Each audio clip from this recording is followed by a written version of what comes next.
लीजिए सुनिए सूर्यकांत त्रिपाठी निराला के लिखे उपन्यास चोटी की पकड़ का भाग एक, मेरी यानी समीर गोस्वामी की आवाज में। 17वीं सदी का पुराना मकान, मकान नहीं प्रासाद, बल्कि गढ़। 2 मील घेर कर 4 दीवार, बड़े बड़े 2 प्रासाद, एक पुराना एक नया। हमारा मतलब पुराने से है, नए में जागीरदार रहते हैं। हैसियत एक अच्छे राजे की, कई ड्योढ़ियां, हर ड्योढ़ी पर पहरेदार, कितने ही मंदिर, उद्यान, मैदान, तालाब, प्राचीर, कचहरी। दोनों ओर आम लगी सीधी तिरछी चौड़ी सकरी सजी सड़कें, पीपल के नीचे चबूतरा, देवता, इक्के दुक्के आदमी आते और जाते हुए। भयंकर अट्टालिका, पीछे की तरफ कुछ गिरी हुई, फिर भी विशाल उद्यान की ऊंची प्राचीर से सुरक्षित। भीतर भी रक्षा का अंतराल उठा हुआ, निकासों पर पहरे, पुरखों के सदी सदी के जर्रीन वस्त्र, बासन, तंबू, राजगृह के अनेकानेक साधन, माल असबाब, कागजात और खजाना रहता है। कितने ही कमरों में, दालानों में, बड़ी बड़ी बैठकों में आदम आकार की गची काठ की सैकड़ों पेटियां हैं। भीतर से कुफल लगा हुआ, नीचे सिंहद्वार पर लोहे के बड़े बड़े संदूकों में राजकोष है। बंदूक का पहरा, 5-6 बड़े बड़े आंगन, पीछे दक्षिण की ओर एक अहाते में कुलदेवता रघुनाथ जी का मंदिर, दूसरी ओर ऊपर की मंजिल पर कई अच्छे कमरों के एक अंतःपुर में बूढ़ी मौसी के साथ बुआ रहती हैं। बड़ी बड़ी खिड़कियां, प्राकार, उद्यान और सरोवर दिखते हैं। सूर्य की किरणों में चमकती हुई हरियाली, प्रातः और संध्या की स्निग्ध वायु, रात के तारों से भरा आकाश, चांद चांदनी, सूनापन। बुआ विधवा है, मौसी भी विधवा। बुआ की उम्र 25 होगी, लंबी सुतार वाली बंधी पुष्ट देह, सुढर गला, भरा उर, कुछ लंबे मांसल चेहरे पर छोटी छोटी आंखें, पैनी निगाह, छोटी नाक के बीचों बीच कटा दाग, एक गाल पर कई दांत बैठे हुए। चढ़ती जवानी में किसी बलात्कारी ने बात न मानने पर यह सूरत बनाई, फिर गांव छोड़कर भग खड़ा हुआ। इज्जत की बात, ज्यादा फैलाव न होने दिया गया। बुआ की देह जितनी सुंदर है, चेहरा उतना ही भयंकर। वो जागीरदार खानदान की लड़की नहीं, मान्य की मान्य है। बुआ के भतीजे का भाग, गरीब थे, जागीरदार को लड़की ब्याहनी थी। लड़का ढूंढा, वो पसंद आए, बुला लिया। बच्चे थे, पढ़ाया लिखाया, उठना बैठना बातचीत रईसी के अदब और करीने सिखलाए। फिर निबाह के लिए एक अच्छी खासी जमींदारी लड़की के नाम खरीदकर उनके साथ ब्याह कर दिया। ब्याह पर दामाद साहब का लंबा कुनबा आधम का। बुआ इसी में है, बहुत निकट की। जब भी बंगाल के प्रतिष्ठित प्रायः सभी ब्राह्मण और कायस्थ पहले के युक्त प्रांत के रहने वाले हैं, पर वे बंगाली हो गए हैं। ये जागीरदार परिवार आदि से युक्त प्रांतीयता की रक्षा कर रहा है। आने पर समधिन साहिबा यानी राजकुमारी की माँ रानी साहिबा ने बुआ को बुलाया, अपनी 16 कहारों वाली गद्दीदार पालकी भेज दी, साथ वर्दी पहने 4 सशस्त्र सिपाही, खिड़की के कब्जे पकड़ने के लिए दोनों बगल 2 नौकरानियां। विधवा बुआ विधवा के श्वेत स्वच्छ वस्त्र से गईं। रानी साहिबा नई अट्टालिका में रहती थीं।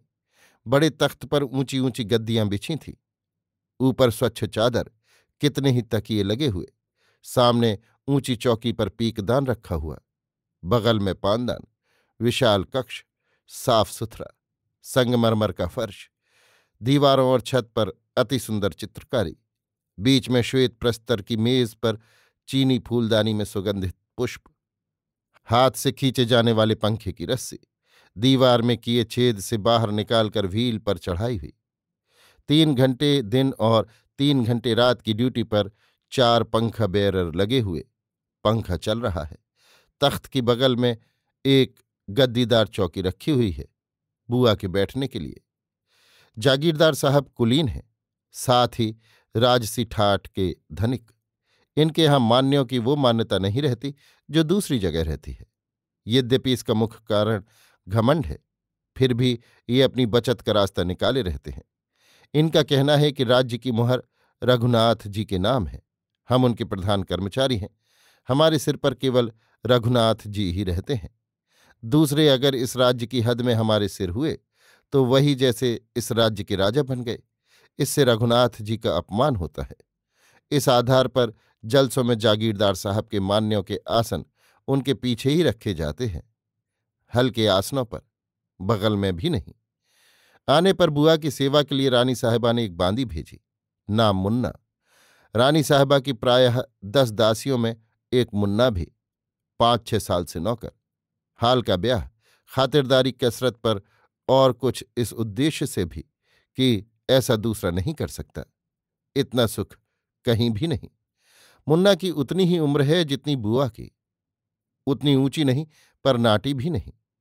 चालाकी की पुतली, चपल शोख, श्याम रंग, बड़ी बड़ी आंखें, बंगाल के लंबे लंबे बाल, विधवा, बदचलन, सहृदय, प्रायः हर प्रधान सिपाही की प्रेमिका, भेद लेने में लासानी, कितने ही रहस्यों की जानकार, प्रधान अप्रधान नायिका, दूती, सखी।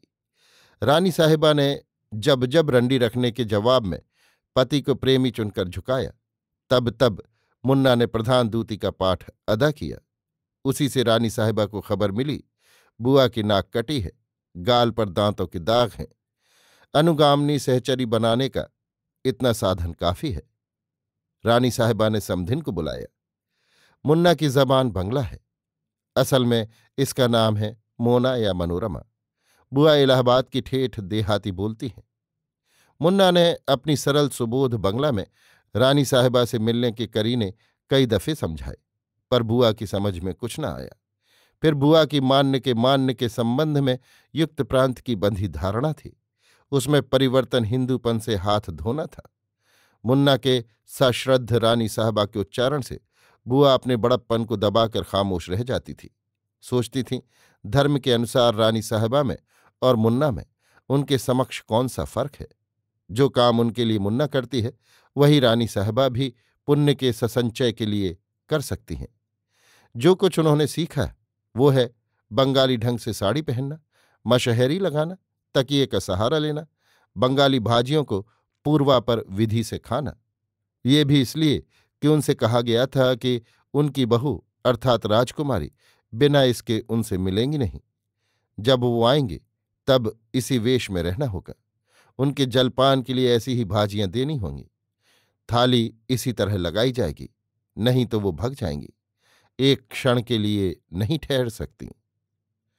अभी आप सुन रहे थे सूर्यकांत त्रिपाठी निराला के लिखे उपन्यास चोटी की पकड़ का भाग 1, मेरी यानी समीर गोस्वामी की आवाज में।